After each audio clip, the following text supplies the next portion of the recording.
A lot of history here going back. And so we're headed south. We can see the bent pyramid in the distance.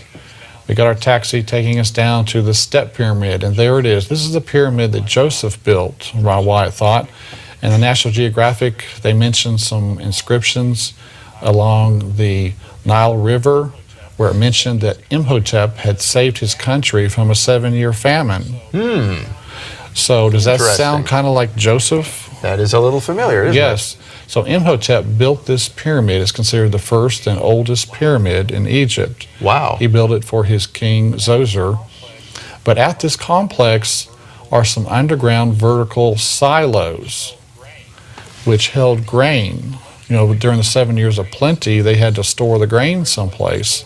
So a great place to store it would be underground where it's cooler. You know, the grain would last longer. And so at this complex here are a series of underground vertical silos.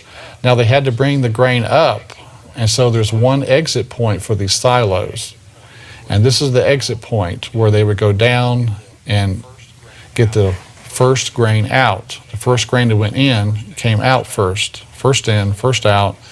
And so they went down these steps and carried the grain up in, you know, bags of grain. So Joseph was able to save his country. So it's the ancient best before date system. Yes, exactly.